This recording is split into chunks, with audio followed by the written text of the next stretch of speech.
الرحيم. الحمد لله رب العالمين،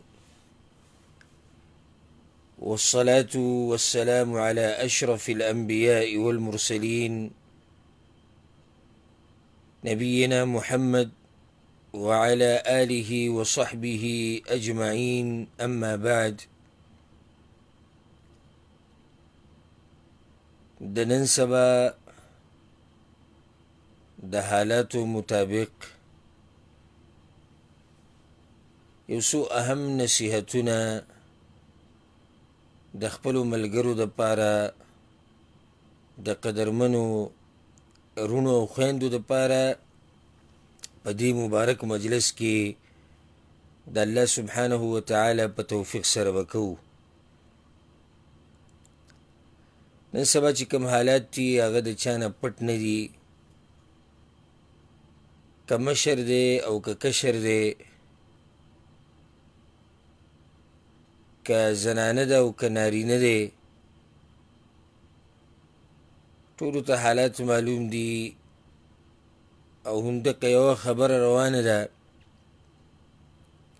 او همدغه یوه موضوع ده په بیټکونو کې، په مجلسونو کې، په لارو کوڅو کې، په جوماتونو کې، په سوشل میډیا باندې یوه موضوع ده د دغې بیمارۍ په باره کې، کومه چې یو عامه وبا ترې جوړه شوې ده. بس هر سړی دا تپوس کوي چې څه چلو شو، کوم ملک کې څومره بیماران دي او څو ترې مړه شو او حالات څنګه دي او پابندیانې ولګېدې او که نه، علاج یې راووتو او که راونه ووتو، څه به کېږي او څه به نه کېږي. دغه یوه خبره روانه ده. خو یو اهمه وجه او یو اهمه خبره چې د هغې د لاسه زه مجبوره شوم په دې چې د خپلو خلکو ته نصیحت وکړم او دا بیان ورته وکړم، هغه وجه دا ده چې په دې دومره خبرو کې او په دې دومره بحثونو کې چا دا تپوس ونه کړو چې آخر ولې دا بیماری، ولې دا عذاب، ولې دا مصیبت او امتحان، ولې دا فتنه، ولې آخر راله.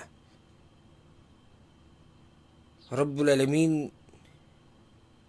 په قرآن کریم کې دا خبره کړې ده په سورة الروم کې: ظهر الفساد في البر والبحر بما كسبت أيدي الناس.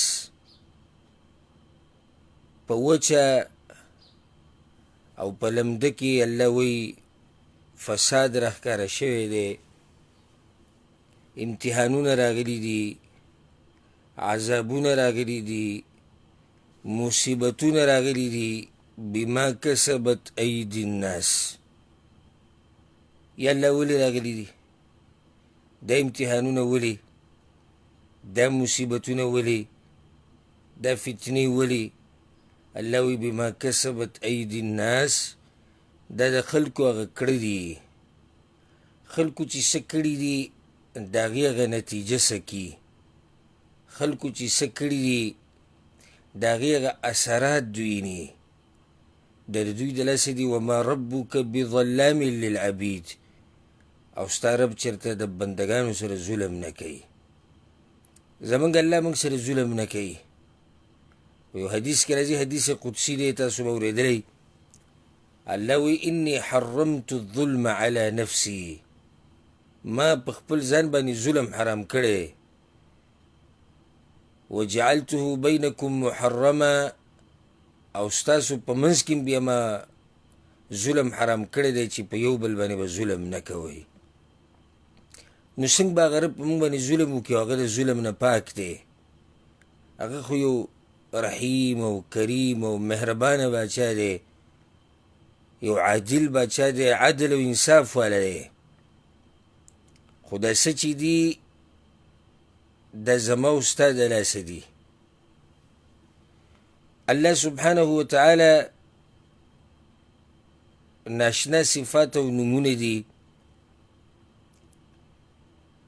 بعض نومونه به تاسو د الله سبحانه وتعالی اورېدلي مي زموږ په هغه درسونو کې هغه سلسله کې کومه کې چې موږ د الله د ښایسته نومونو تذکره کوله او د نور علماو نه به م تاسو اورېدلي کتابونو کې به م کتلي قرآن کې به م کتلي نو د الله ډېر ناشنا صفات او نومونه دي یو صفت د الله دا دی او نوم یې دی چې هغه حکیم دی حکیم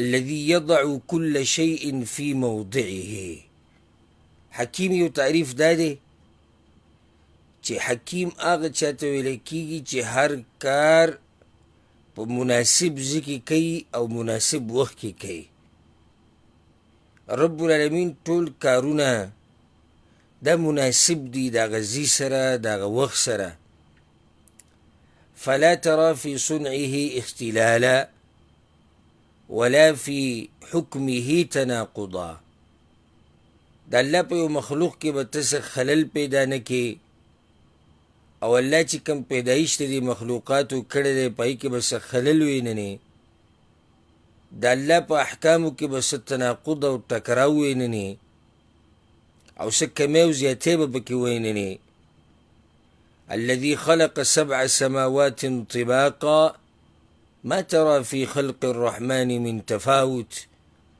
الله وی رحمان چې کوم پیدایش کړی دی او د هغه چې کوم مخلوق دی په هغې کې به څه تفاوت ویننې څه نقصان او عیب به پکې ویننې فرجع البصر هل ترى من فطور الله وی زه دا سترګې وګرځوه راوګرځوه وګوره د الله دې مخلوقاتو ته وګوره دې اسمانونو ته څه عیب پکې تا ته ښکاري د رب العالمین یو صفت دا دی چې هغه عدل والا دی یو خو حکیم دی د حکیم سره هغه کې صفت د عدل دی ظلم نه کوي په چا باندې ما يبدل القول لدي وما أنا بظلام للعبيد الله وی زه خپلو بندګانو سره ظلم نه کوم من عمل صالحا فلنفسه سورة فصلت کې الله وی چا چې نیک عمل وکړو فائدې ده ته میلاویږي ومن اساء فعليها چا چې ګناه وکړه د دې ګناه وبال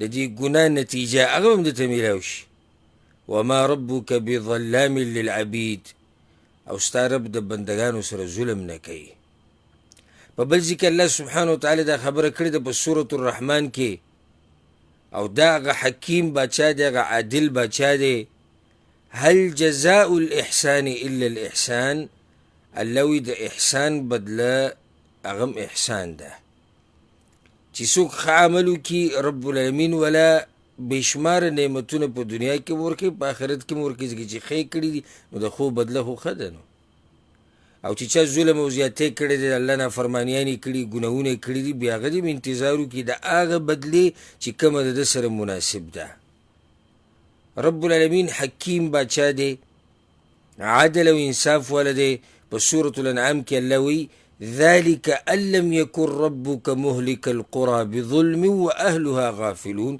دا خبر و یاد ساتي چې ستا رب که یو کلی تباه کوي یا پې عذاب راولي نو ظلم ورسره نه کوي اله په هغوی باندې عذاب راځي چې دغه اهل د دې کلي اوسېدونکي د دې کلي غافله شي د الله د دین نه او د الله د شریعت نه او د الله د احکاماتو نه بیا به دوی باندې عذابونه راځي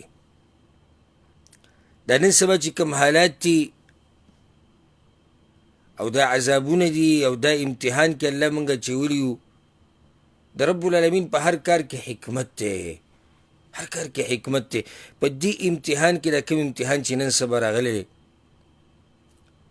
په ټولو صرف مسلمانانو باندې نه بلکې په انسانیت باندې راغلی په دې کې هم د الله حکمت دی او که چېرته الله سبحانه وتعالی په موږ مصیبت نه راوستی په موږ امتحانونه نه راوستی بیا زموږ د ایمانونو پته هم نه لګېده الله وی احسب الناس ان يتركوا ان يقولوا آمنا وهم لا يفتنون ولې د دې خلکو څه ګمان دی چې موږ به دا ووایو چې زموږ په الله باندې ایمان دی او بس زه به پرېږدم امتحان به پرې نه راولم د امتحان خو هله پته لګي د ایمان خو هله پته لګي چې په تا امتحان راشي په تا مصیبت راشي، په تا فتنه راشي، هله بیا ستا د ایمان پته لګي چې ستا ایمان په څومره اوبو کې دی، آیا ته رښتینی یې په دې دعوه کې او که نه.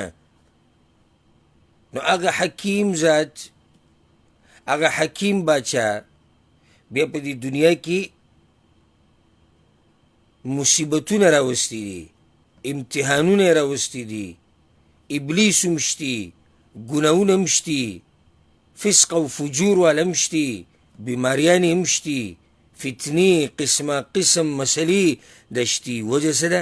وجه دا ده چې رب العالمین راښکاره کول غواړي هغه خلک چې کوم په دې خپله دعوه کې رښتیني دي او هغه د ایمان دا دعوه ده. چې څو پورې دا امتحانونه نه زما او ستا د ایمان پته نه لګي، راښکاره کېږي نه زما او ستا هغه ایمان. دا خو د زړونو خبرې دي. زه هم کلمه د لا اله الا الله، ته هم کلمه د لا اله الا الله، زه هم زه مسلمان یم، ته وایې زه مسلمان یم. خو پته به څنګه لګي چې حقیقي کم یو دی، دروغجن کم یو دی، منافق کم یو دی، مؤمن کم یو دی، مخلص کم یو دی، دروغجن کم یو دی، دوکهباز کم یو دی. هغه بیا پته لګي په کوم ځای کې چې کله په انسان باندې سخته راشي. ومن الناس من یعبد الله على حرف. بعض خلک د الله بندګي داسې یو قسمه لالچ باندې کوي. فإن أصابه خیر اطمأن به. که چېرته څه خیر ورته ور ورسېدو نو بس بیا به ډېر مطمئن شو. وإن أصابته فتنه، او که چېرته امتحان او مصیبت به راغی انقلب على وجهه، بیا به د دین پرېښود والعیاذ بالله. لا بلو ځکه علما لیکي د دې آیت شان نزول مدینې ته بعض خلک راغلي او دا دعوه کړې وه چې موږ ایمان راوړی. نو بیا به څه و؟ که د چا به زوی وشو او د چا به مزدوري ولګېده او چا ته به مال ډېر میلاو شو، اطمأن به، د اسلام به سم صفتونه کول بیا، او ډېر به خوشحاله و. یاره وایي زارېږه د خوږ دین نه، دغه دی ما ته پکې زوی میلاو شو، مال ډېر شو، مزدوري مې ولګېده او ځمکې مې واخېسته او جیدادونه مې ډېر شو. هغه بعضو باندې مصیبتونه راغلي وو، د هغه مصیبتونو د لاسه والعیاذ بالله هغه دین بیا پرېښود. الله د آیت نازل کړي چې د بعضو خلکو دغه بندګي ده، دا حال دی د دوی په دې نن سبا حالاتو کې. دا کوم چې نن سبا حالات دي، زه تاسو ته دا وایم راځئ یو څو منټه زما دې نصیحت له راکئ، خو ښه په غور او سوچ او فکر سره به زما دا خبرې واورئ. یو څو اهم وقفات، یو څو اهم بنیادي مسلې چې هغه نن سبا د هر مسلمان دپاره ضروري دي. اولنی خبره، دا عذابونه، دا مصیبتونه د اسې نه راځي. د دې وجه هغه زمونږ نافرمانیانې دي، زمونږ ګناهونه دي، هغه ګناهونه چې سحر او ماښام یې موږ کوو، هغه ګناهونه چې په پټ او په ښکاره کې یې موږ کوو.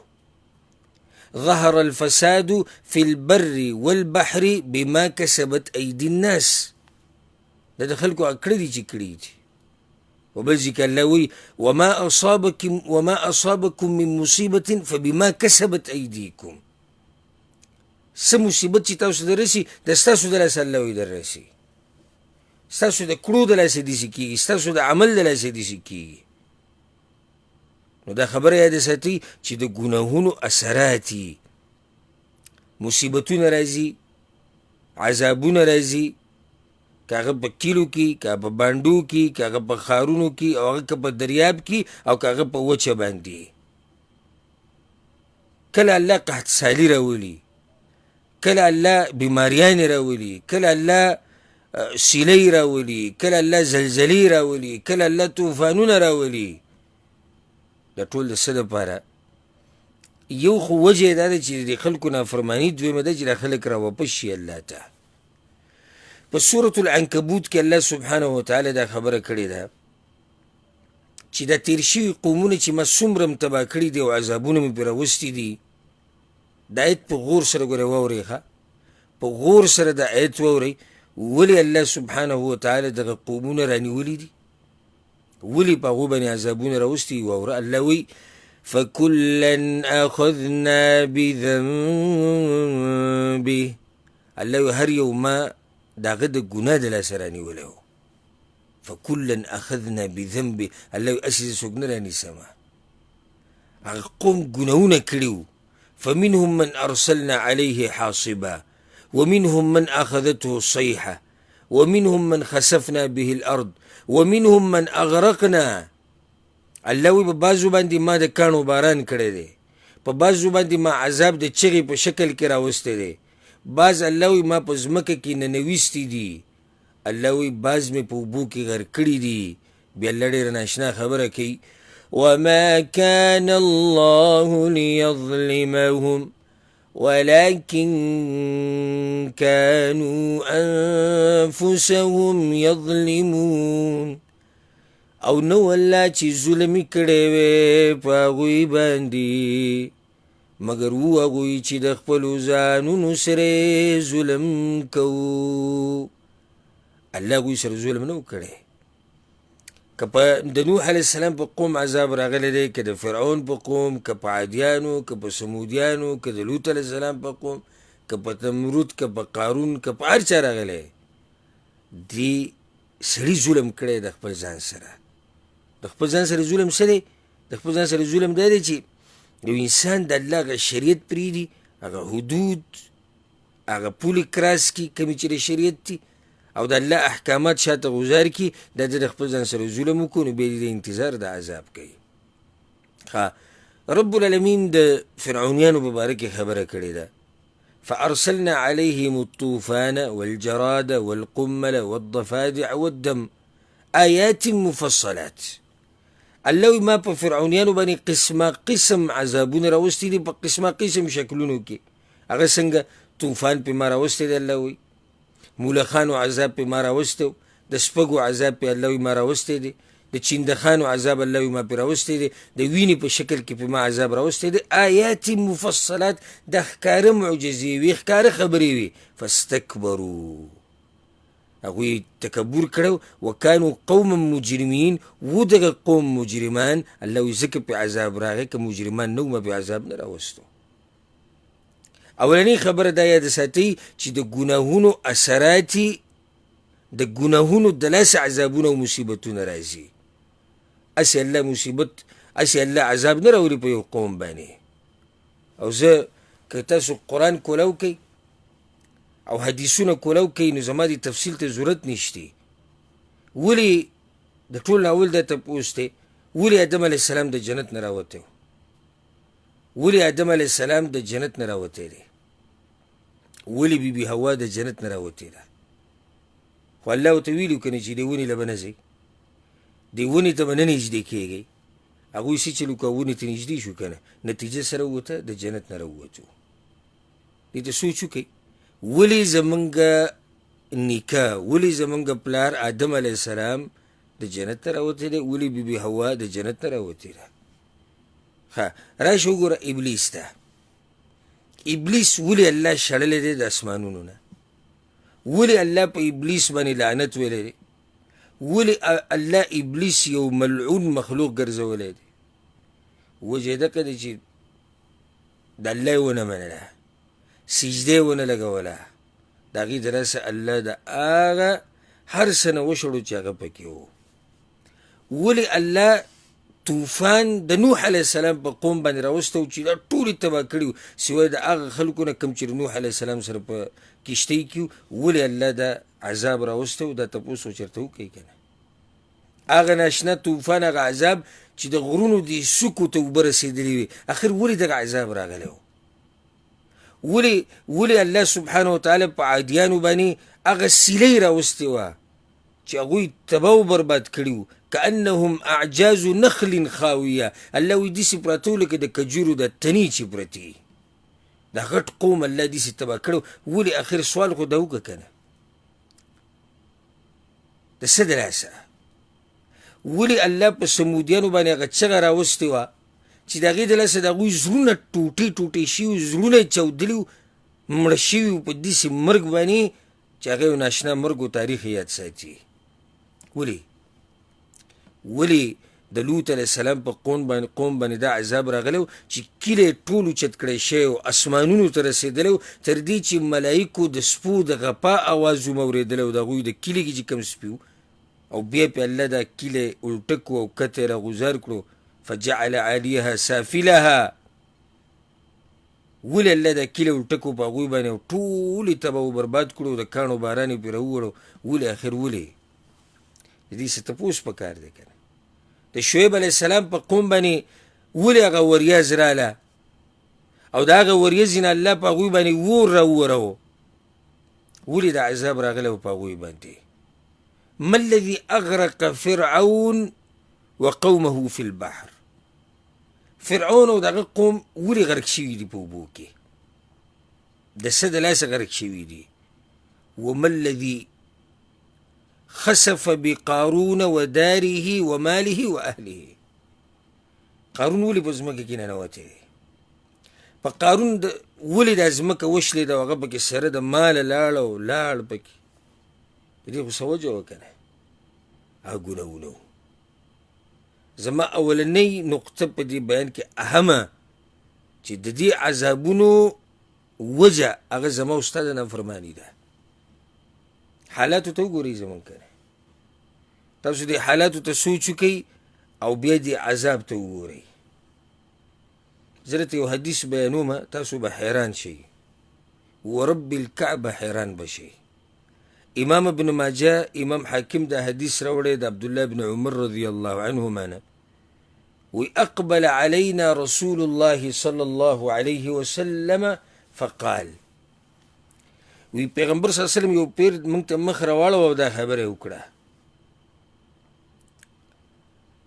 ډېرې خبرې پیغمبر صلی الله علیه وسلم په دغه حدیث کې کړي دي خو یوه پکې دا کړې ده زه تاسو ته هغه بیانومه لم تظهر الفاحشة في قوم قط حتى يعلنوا بها کله چې یو قوم فحاشي شروع کړې ده او د فحاشي بیا راښکاره کړې ده خلکو ته فحاشي کوي پټه کوي نه پټه نه ده فحاشي ښه ښکاره په ټیویانو باندې په نټ باندې په مجلسونو کې په لارو کوڅو کې د حدیث هغو کې د ما چې تاسو به حیران شئ إلا فشى فيهم الطاعون والأوجاع التي لم تكن مضت في أسلافهم الذين مضوا الله به په دوی کې داسې وباګانې او داسې بیماریانې راوباسي چې د دوی پلار نیکه هغه نه پېژندې دا نن سبا چې کوم بیماري راغلې د کورونا وایرس دا مشرانو پېژندو دا کمې بیماریانې چې نن سبا د دې نه علاوه راوتي دا نوي نوي بیماریانې راوځي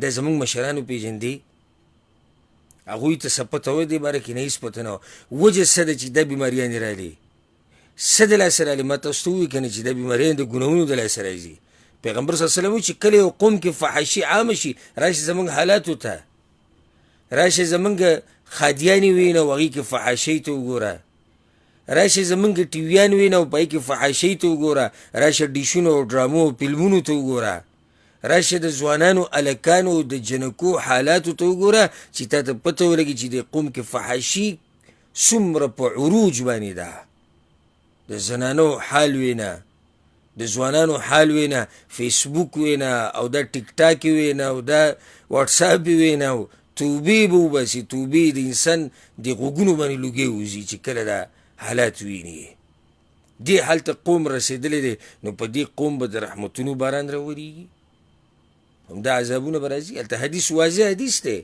زما خبره نه چې ما د خپل جیب نه وکړه او شکی خبره ده دا خبره د هغه چا ده چې وما ينطق عن الهوى ان هو الا وحي يوحى دا خبره د هغه چا ده چې هغه د خپل طرف نه خبرې نه کوي بلکې وحي ده داسې چې وایي و یو قوم کې چې فحاشي عامه شي او راښکاره یې کړي که نه داسې بیماریانې پې الله راولي چې د هغوی پلار نیکه نه پېژندي ولې دا بیماریانې راغلې خو دغه وجه ده که نه فحش فلمونه فحش تصویران فحش ډرامې دا هر څه نن سبا عام دي تر دې چې ماشومانان هم خبره دي ما خبره دې پورې راوسته د حدیث مې دې لپاره تاسو ته بیان کړو چې د دې ګناهونو اثرات دي او په هغه اثراتو کې یو اثر دا دی چې دا عذابونه دا بیماریانې راځي ښکلې خبره موږ وکړه چې ولې دا قومونه الله تباه کړي دي زمونږ د زړونه چې سخت شوي دي دویمه خبره زمونږ د زړونه چې سخت شوي دي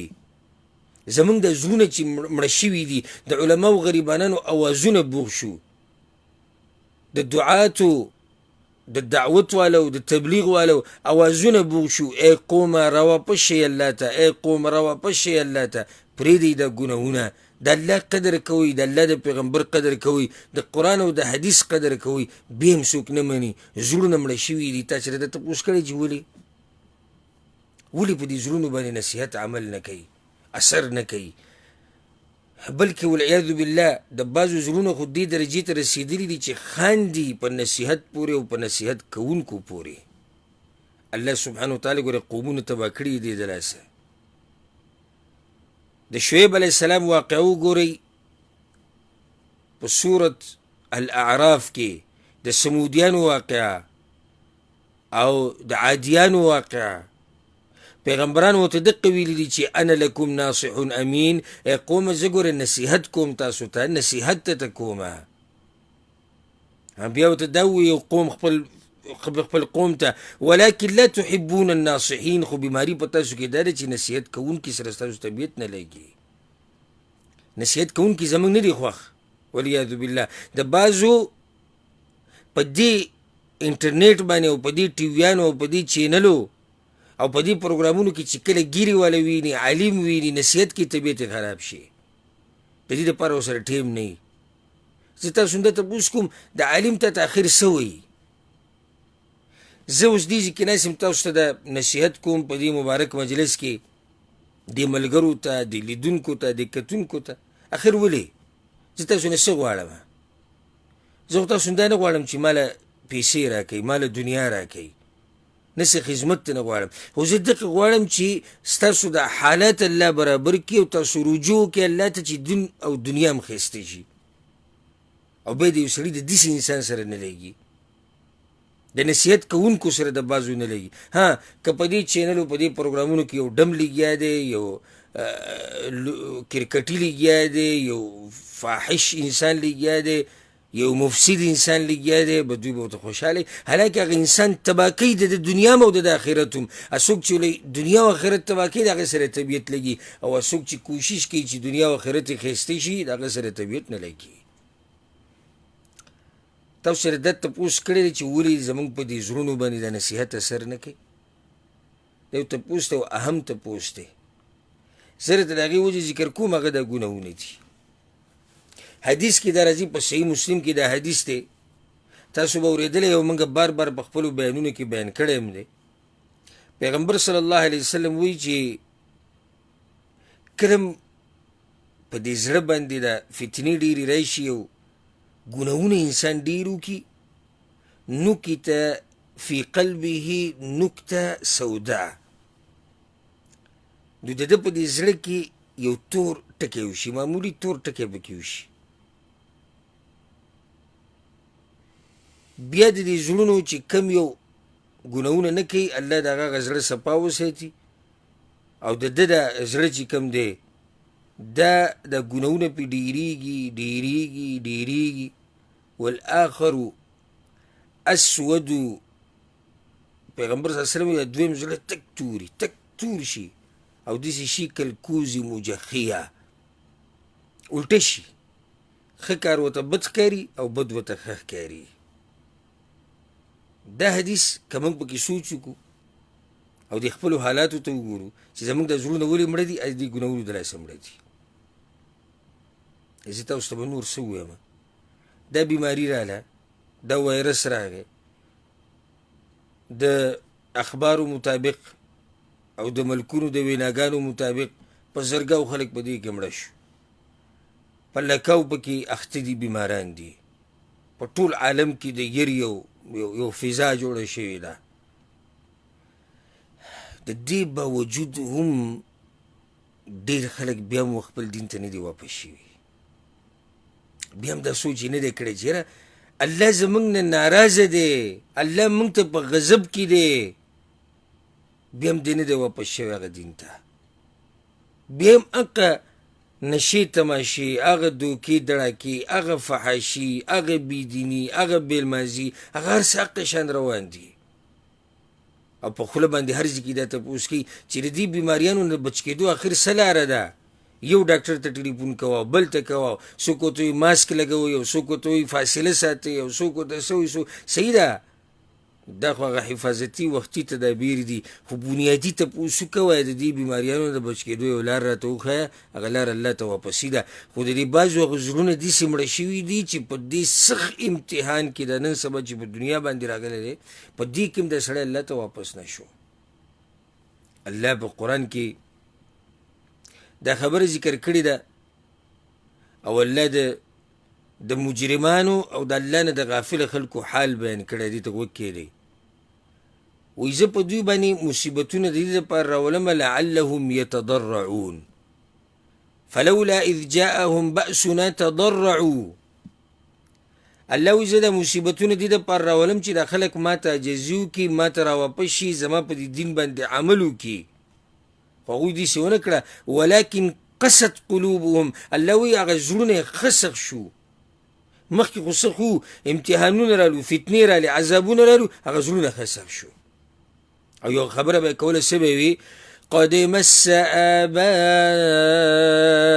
الضراء والسراء. الله اکبر. داسې د هغوی هغه زړونه سخت شي. الله سبحانه وتعالی وایي یو بل سره به کېناستو، دا به وي دا خو د حالاتو مطابق داسې کېږي. زموږ په پلار نیکه باندې هم سختې به کله راتلې او کله به راحتې راتلې، زموږ باندې هم دغه شان کله سخت راځي کله راحت راځي. د هغوی عبرت واخیستو، دا د هغوی نتیجه وه. الله عذاب راوستو چې دوی واپس شي دین ته، او دوی دا خبرې شروع کړي زموږ پلار نیکه باندې هم داسې حالات راغلي. دا جي موسم دی، صحیح ده. زه منمه چې د دې بیمارۍ څه اسباب شته چې ډاکټران یې بیانوي. څوک وایي دا د خاپیرکو نه خوره شوې ده، څوک وایي دا چین والا چې دی منګکان خوړو، څوک وایي دا پلاني ملک خوره کړې ده، او څوک وایي دا د پلاني ځینه را خوره شوې ده. دا خو دنیوي یو څو اسباب خلک ذکر کوي. صحیح ده، زه تاسو سره منمه چې دا د خاپیرک نه و، د زناورو نه و، د دې د خوراک نه خوره شوې ده. خو د هغې نه د بیماري چا خوره کړې ده. لکه اوس دا بعض خلک وایي کله چې رانور تور شي که نه، او یا سپومۍ توره شي، نو دا ساینسدانان او دا بېدینه دا عامه خبره ده. ځکه چې کله وایي ځمکه د سپومۍ او د نور په منځ کې راغله، او کله وایي نور د سپومۍ او د ځمکې په منځ کې راغی. زه وایم صحیح ده ستا دا خبره چې ځمکه راغله د نور او د سپومۍ په منځ کې، خو چا راوسته په منځ کې؟ څوک راوستو والا خو شتي که نه یو ذات. زه دا سبب منمه د ساینسدانانو سره، د ډاکټرانو سره، زه دا ټولې خبرې منمه چې دا بیماري د پلاني کار د لاسه خوره شوې ده. خو چا خوره کړې ده؟ چا دا بیماري راوستې ده؟ بیماري راوستونکی الله دی، ښه کوونکی الله دی. نو چې زی اخر دقیق خبرې له به ځي چې الله راوستې ده. الله ولې راوستې ده؟ دا سوال دی که نه. فلولا اذ جاءهم بأسنا تضرعوا. الله وایي دې دپاره زه دا امتحانونه او مصیبتونه او عذابونه راولم چې دا قوم راواپس شي ما ته، زما دین ته، قرآن او حدیث ته راواپس شي. خو د ډېرو خو زړونه سخت شو، او دا خبرې شروع کړي چې دا د موسمیاتو مسله ده، او دا چې جمع دی، او په جمع کې داسې دی، او بیا به هغسې شي، او بیا به داسې. زه منم دا ټولې خبرې تاسو سره، خو د ټولو نه غټه خبره رب العالمین غواړي چې ما ته واپس شو، هغه ته ما ته په صحیح دین باندې عمل وکړو. ته کومه ورځ جړلي دي الله ته په دې ورځو کې؟ ته کومه ورځ توبه ویستې ده؟ آیا تا هغه ګناهونه ټول پرېښودي دي او که نه؟ الله وایي کله بل ران على قلوبهم ما كانوا يكسبون. الله وایي د دوی هغه زړونه زنګ شوي دي، د هغه اعمالو د لاسه کوم چې دوی کړي، زړونو باندې زنګ لګېدلی دی. ځکه علماو د دې آیت لاندې لیکلي دي، امام حسن بصري رحمه الله به دا خبره کوله، کله بل ران. چا دې تپوس وکړو دا زنګ څه ته وایي؟ زړه څنګه زنګ کېږي؟ هغه ورته وایي هو الذنب بعد الذنب حتى يموت القلب. زنګ وایي دې ته وایي چې انسان ګناه وکړي، بیا پسې بله وکړي، بیا پسې بله وکړي، هغه زړه مړ شي او زنګ یې ونیسي. او ځکه امام مجاهد رحمه الله به وایي هو الرجل يذنب الذنب فيحيط الذنب بقلبه. یو سړی ګناهونه وکړي که نه، دا ګناهونه د ده د زړه راګیر کړي، دا زړه ول راونیسي پوره، بیا بله ګناه وکړي یو خط راګیر شي، بیا وکړي بله یو خط راګیر شي، حتی تغشي ذنوب قلبه. وایي تر دې چې دا ګناهونه د ده د زړه نه ټول تاو راتاو شي، زړه یې زنګ شي. دا امام مجاهد رحمه الله تفسیر کړی دی. ځکه شاعر وایي رأیت الذنوب تمیت القلوب وقد یورث الذل وقد یورث الذل ادمانها. رأیت الذنوب تمیت القلوب، ګناهونه چې دی هغه زړونه مړه کوي، او کله دا زړه داسې درجې ته ورسوي چې ټاله پې ولګي، کله پې زنګ راشي. نو زما دویمه اهمه خبره هغه دا وه چې زموږ د زړونو د سختېده د هغې وجې د الله سبحانه وتعالی نه لرې کېده دي. وترك الذنوب حياة للقلوب، یا وترك الذنوب حياة القلوب وخير لنفسك عصيانها. او ګناهونه پرېښوده دا د زړه ژوند دی، او د دې خواهشاتو هره خبره به نه مني چې سره ته وایي هغه به کوې. نو دا کوم حالات چې په موږ باندې دي دا د ګناهونو د لاسه دي. دا بیماري، دا وایرس، دا هسې دا ګورئ دا وایرس ده او دا بیماري ده، دا دې وجه ده، بنیادي وجه عرش والا زما او ستا نه ناراضه دی. عرش والا دا غواړي چې دا مخلوق ما ته راواپس شي، عرش والا دا غواړي چې ته توبه وباسې. نو زما درېیمه خبره هغه دا ده، اهم او بنیادي. بیا درېیمه خبره زما په دې بیان کې او دا اخرنۍ خبره ده په دې بیان کې هغه دا ده، دا خبره خو موږ ته پته ولګېده چې د ګناهونو د لاسه زړه دا مړ شي او عذابونه راځي، امتحانونه، مصیبتونه راځي. نور هم د ګناهونو ډېر اثرات دي، دا تفصیلي نه ځم، صرف دغه دوه مې ته بیان کړو. خو دا خبره به یاد ساتئ، مصیبتونه، بیماریانې، فتنې د ګناهونو د لاسه راځي او ایمان د کمزورتیا د لاسه. نو دقه شان تقوا او الله ته رجوع د دې لاسه الله برکتونه راوروي. ما ورته ټول غواړو چې د بیماري ختمه شي، ما ورته غواړو چې د ژوند بیا قشان شي څنګه چې مخکې و. ما ورته دا غواړو چې ماشومانان سکولونو ته لاړ شي، مدرسو ته لاړ شي، سبقونه ووایي. ما ورته دا غواړو چې موږ خپل کارونه وکړو. ما ورته دا غواړو چې د یره ختمه شي. ما ورته دا غواړو چې د رزق زموږ پراخه شي، برکت پکې راشي. ما ورته دا غواړو چې موږ ټول الله په امن او امان کې کړي. د هغې هم یو لار شتي، د هغې هم علاج شتي. الله سبحانه وتعالی په قرآن کې ذکر کړی سوی الله ولو أن أهل القرى آمنوا واتقوا. الله وی که چېرته دې کلي والو ایمان راوړو، په صحیح ایمانو سره واتقوا، په ځان کې تقوا پیدا کړه. او تقوا څه ته وایي؟ د الله نه یېرېده، الله ته رجوع یې وکړه، الله ته واپس شو، هر قسمه ګناه یې پرېښوده. الله به له څه ورکوي؟ هغه څه چې ما ورته غواړو هغه میلاویږي. الله څه وایي؟ لفتحنا عليهم بركات من السماء والأرض. الله وایي زه به د ځمکې نه برکتونه راووروم او د ځمکې نه به له برکتونه راوباسم، د اسمان نه به پرې راووروم. څه د لاسه؟ د تقوا د لاسه. په بل ځای کې الله څه وایي؟ فقلت استغفروا ربكم إنه كان غفارا. نوح علیه السلام خپل قوم ته ویلي وی قومه بخانه وغواړي د الله نه، الله ګوره ګناهونه بخي. يرسل السماء عليكم مدرارا ويمددكم بأموال وبنين ويجعل لكم جنات ويجعل لكم أنهارا. الله به د باندې بارانونه راووري، الله به دله زامن درکړي، الله به دې په مال کې برکت واچوي، الله به دې د بیماریانو نه په امن کې کړي، د هر څه مصیبتونه به د الله ختم کړي، خو په شرط د دې چې فقلت استغفروا ربکم، بخانه وغواړئ د الله نه. ما تاسو ټولو ته د نصیحت دی، الله ته واپس شئ، الله ته واپس شئ، توبه وباسئ، رجوع وکئ، او د کوم ګناهونه چې دې کړي دي هغه شوي دي او یو نوی ژوند شروع کئ. ما تاسو ته یو آیت په اوله کې ووایي ظهر الفساد فی البر والبحر، چې په دې وچه او په لمده باندې د فساد راغلی، د بیماریانې، د امتحانونو راغلی. الله وایي بما کسبت ایدي الناس، د خلکو د کړو د لاسه. نو بیا پې ولې دا امتحانونه یې الله ته راولي، ولې دا مصیبتونه ته راولي؟ وایي لعلهم یرجعون، چې دوی واپس شي خپل دین ته.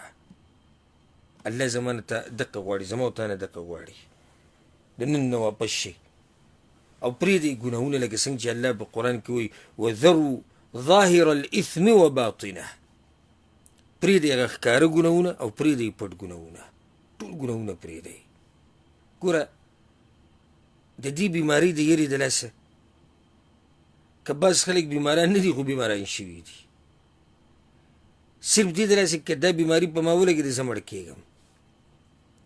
که دومره یېره ما او تا د الله نه کولی او د الله نه یېرېدی چې دا ژوند او مرګ د هغه په لاس کې دی، دا بیماري راوسته او ختمول د هغه په لاس کې دي، نو ما او تا به ګټلی وی په دنیا کې او په آخرت کې. ما او تا د بیمارۍ نه یېرېږو خو د بیماري چې چا راوسي د هغه نه یېرېږو. دا ډېره ناشنا خبره، د بیمارۍ نه یېرېږه او بیماري چې چا راوسي د هغه نه مه یېرېږه. د بیماري د ختمولو کوشش کوو خو هغه رب نه راضي کوو څوک چې د بیماري ختمولی شي. د هغه سره رابطه نه کوو، ډاکټر سره رابطه کوو، د حکومت سره رابطه کوو، د ساینسدان سره رابطه کوو، د سیاستدان سره رابطه کوو، د هر چا نه تپوس کوو، د مولوي صاحب نه تپوس کوو، د عالم او د شیخ نه تپوس کوو، د ملګري نه تپوس کوو، یاره نوي سره راته ووایه د دې بیمارۍ نه به څنګه بچ کېږو، او د هغه رب سره رابطه نه کوو څوک چې د بیماري ختمولی شي. ځکه یو حدیث کې دا راځي، ډېر ناشنا حدیث دی، پیغمبر صلی الله علیه وسلم وایي الله یو بنده ته وکتو ویې خندل. صحابه کرام وایي یا رسول الله ولې وخندل؟ وایي په دې وخندل چې په هغه سړي باندې مصیبتونه ډېرو، مخلوق پسې منډه واله، الله وخندل او دی ووایي وایي د ده د دې مصیبتونو حل ما سره دی او زه ورته نږدې ما ته یې نه وایي. د دې ټولو مصیبتونو حل د الله سره شته.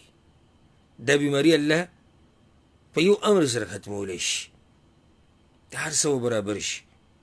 خو ما او تاسو چې ته رابطه کړې ده، چېرته تا د شپې په تهجدو کې الله ته ویلي دي، چېرته تا په سجده کې الله ته ویلي دي، تا الله ته ژړلي، تا څه کړي دي؟ نو راځئ چې ټول واپس شو الله ته. دا ګناهونه چې څه موږ کړي دي هغه کړي دي او نور موږ یو نوی ژوند شروع کړو. زما ټولو ته دا نصیحت دی چې په ډېرو ملکونو کې پابندي لګېدلې د وختي طور په جوماتونو کې په منځه باندې. د هغې دا مطلب نه دی چې مونځ ختم شو، صرف په دې پابندي لګولې ده چې ته جومات ته مه راځه، خو دا مونځ ستا په ذمه باندې دی. په دې خپل کور کې ځان له یو محراب جوړ که، ځان له یو جانماز جوړ که، ته مونځ کوه، ښځه دې د تا سره ودرېږي، ستا بچي دې تا سره ودرېږي، ستا ملګري دې تا سره ودرېږي، د جمعې مونځ کوه. اوس ته موقع ده، په ډېرو ملکونو کې پابندي لګېدلې ده په کارونو باندې، بهر راوتو باندې، ستا سره ښکلې موقع ده د قرآن کریم تلاوت چې څومره کولی شي کوئ. د قرآن تلفظ دې غلط دی برابر یې که، د یو عالم د یو قاري تلاوت ته نټ نه راکوز که، په دې خپل موبایل کې واچوه او هغه اوره او بیا قرآن مخې ته کښېږده، خپل قرآن برابر که.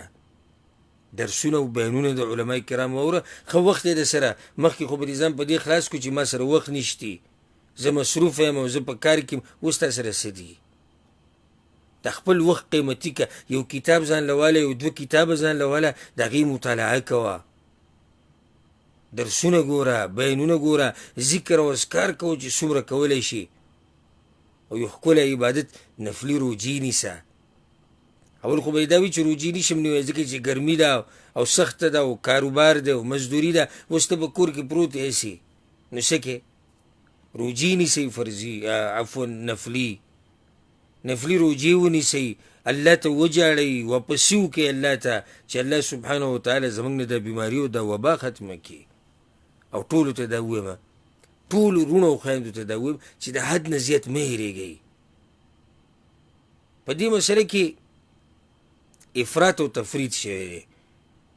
افراط او تفرید داسې شوی دی چې بعضو بس دا خبره کړې ده چې دا مسله دا د سره سدنه او بس وځه او ګرځه او چې څه دې زړه کې راځي هغه کوه. نه دا حکومتونه چې موږ ته کوم حفاظتي تدابیر ښیي، دا زموږ د فایدې دپاره ښیي. په دې باندې عمل کول ته د شریعت خلاف نه دي، بلکې شریعت موږ ته دا ویلي چې تاسو به یقین په الله باندې ساتئ، د هغې سره سره به اسباب لټوئ، حفاظت به کوئ خپل.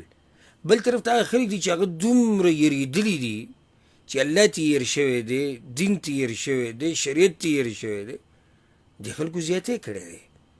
زه تاسو ته دا وایم یعنې دومره مه یېرېږئ چې هغه الله دې نه یېر شي، او مه دومره یېرېږئ چې بیمار نه یې او بیمار شي.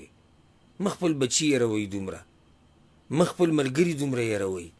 او دا نن سبا د نیټ چې کوم راوتی دی د خلکو د ژوند تنګ کړی. بس دقه یو موضوع پې دلته دومره مړه شو، دلته دومره بیماران شو، فلاني ملک دا ووایي او هغه ملک دا ووایي او دلته دا وشو، پښتونخوا کې دا وشو، پنجاب کې دا وشو، کراچۍ کې دا وشو، افغانستان کې دا وشو. داسې قسمه خبرې اکثر بې تحقیقه دي، اکثر بې تحقیقه دي.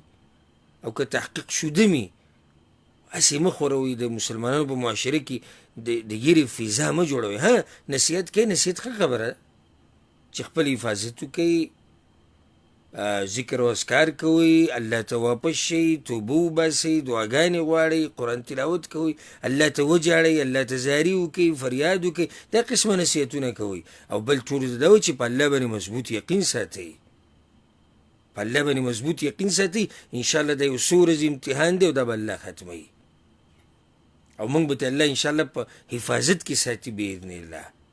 دا زموږ په خپل رب باندې یقین دی چې الله به ډېر زر انشاءالله دا امتحان ختموي. خو صرف د امتحان زموږ د ګناهونو د لاسه راغی او دې دپاره راغی الله په موږ باندې رحیم دی. ګوره کله چې موږ د الله نه ډېر غافله شو، الله یو کړنګ دی بندګانو له ورکړي چې راواپس شئ. ګورئ عذاب ولې الله راولي، دې بندګانو ته رعایت کړي چې ګورئ راواپس شئ، ډېر لرې تللي یئ تاسو.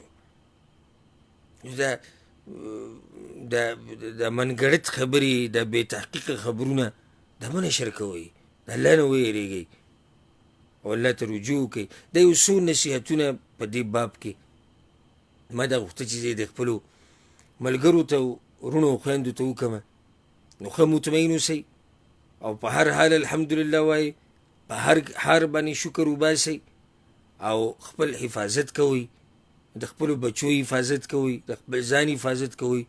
حکومتونه او ډاکټران چې تاسو ته کوم حفاظتي تدابیر ښیي په هغې باندې عمل کوئ. دا حفاظتي تدابیر زموږ د شریعت خلاف نه دي، بلکې شریعت دا وایي چې ته به په الله یقین ساتې، په الله به اعتماد کې، الله ته به ځان سپارې، د هغې سره سره به ته اسباب لټې. الله دې په دې خبرو باندې موږ ټول د عمل کولو توفیق راکړي او الله دې دې بیمارۍ نه موږ ټول په امن او امان کې ساتي. الله دې هر مسلمان ملک او هر مسلمان دې الله دې شر نه او د هر قسمه فتنې نه دې الله وساتي. هذا والله أعلم، وصلى الله وسلم على نبينا محمد وعلى آله وصحبه أجمعين.